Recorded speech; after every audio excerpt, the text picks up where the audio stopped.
বাচ্চা পালা কি এমন কঠিন কাজ? আরে ভাই আমি আপনাদের বলছি বাচ্চা পালা কোনো কঠিন কাজই না। কঠিন তো বাচ্চা সামলিয়ে সংসারের কাজগুলোকে একা হাতে করা। যারা বলেন না যে বাচ্চা পালা কি এমন কঠিন কাজ তাদের বলছি। আপনি একা, একা বাচ্চা ঠিকই পালতে পারবেন। বাচ্চা পালা কিন্তু তেমন কোনো কষ্টেরই না। সারাদিন বাচ্চাকে রাখো তাহলেই বাচ্চা শান্তি।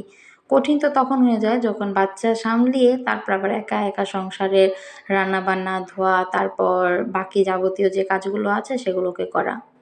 যারা জ্ঞান দিতে আসেন তাদের বলছি জ্ঞান দিতে আসবেন না। আপনারা হয়তো পারেন। কিন্তু অনেকের পক্ষেই কিন্তু এটা অনেকটাই কঠিন হয়ে যায়। অনেকের পক্ষেই এটা অসম্ভব ব্যাপার মনে হয়। যেমন আমার পক্ষে এটা অনেকটা কষ্টের। তো যাই হোক বেশি কিছু বলব না। এখানে হচ্ছে আমি সকালের নাস্তা দিয়েই আজকের ভিডিওটা শুরু করেছি। অনেকদিন হয়ে গেল লং ভিডিও কিন্তু আপলোড দেয়াই হয় না। মাঝখানে বাচ্চা হয়েছে, তারপর ২ টা বাচ্চা নিয়ে বললামই তো আমার পক্ষে অনেকটাই কঠিন। লং ভিডিও তেমন একটা এখন আর করাই হয় না। করলেও ভিডিও শুট ঠিকই করা যায়, কিন্তু ভিডিও এডিট করার একটা ব্যাপার আছে। ভিডিও এডিট করতে কিন্তু প্রচুর সময় লাগে। আগে তো রাতে ভিডিও এডিট করতাম, এখন রাতে চিন্তা করি কখন ঘুমাবো। কারণ সারাদিন এত পরিশ্রমের পরে রাতে আর শরীর চলে না একদমই। মন চায় তাড়াতাড়ি ঘুমিয়ে পড়ি। যদিও তাড়াতাড়ি ঘুমানো যায় না, কারণ ছোট বাচ্চা দেখা যায় রাতে ঘুমায় না, প্রচুর ডিস্টার্ব করে। তো যাই হোক এখানে হচ্ছে আমি সকালের নাস্তাটা শেষ করে এখানে চলে এসেছিলাম দুপুরের রান্নার জন্য। যেহেতু এখন ২ টা বাচ্চা সামলিয়ে একা, একা কাজ করতে হয়, এই কারণে আমি আর এখন ২-৩ পদ আরকি রান্না করি না। যেকোনো ১ পদ রান্না করি। যেটাই রান্না করি একটাই রান্না করি। আর ভাত রান্না করি। যেহেতু আমরা মানুষই মাত্র ৩ জন। আমি, মেয়ের বাবা আর মেয়ে। আর ছেলে আছে। ছেলে তো সে ছোটই। মাত্র হয়েছে। সবাই তার জন্য দোয়া করবেন। হয়তো অনেকেই জানেন, অনেকেই জানেন না। তেমন করে আসলে এটা জানানো হয়নি।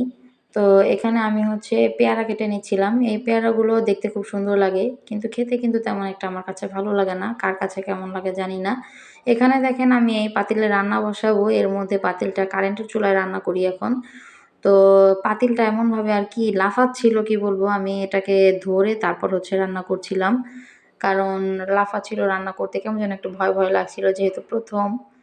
তাই একটু অ ই লাগে, কেমন যেন লাগে। এখানে আমি ধুন্দুল দিয়ে, আলু দিয়ে, চিংড়ি মাছ দিয়ে একটা ঝোল রান্না করব। হালকা মাখো, মাখো থাকবে।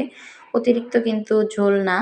এখানে আমি চিংড়ি মাছগুলোকে ভালোভাবে কষিয়ে তারপর হচ্ছে আলু আর ধুন্দুলগুলোকে দিয়ে কষিয়ে তারপর ঝোলটা দিয়ে দিব।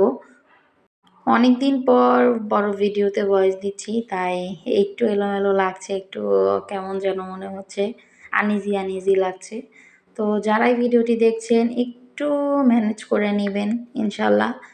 করতে, করতে আবারও একটা অভ্যাস হয়ে যাবে। অনেক কিছু দেখা যায় একটা সময় যখন অফ থাকে তখন কিন্তু একটা আনইজি ফিল হয়। সেটা আবার রেগুলার যখন হয়ে যায় তখন কিন্তু আর এতটা অসম্ভব মনে হয় না, এতটা আনইজি ফিল হয় না। সবকিছু ঠিকঠাক হয়ে যায়। তো আজকের ভিডিওটা এ পর্যন্তই থাকছে। সবাই ভালো থাকবেন, সুস্থ থাকবেন। আল্লাহ হাফেজ।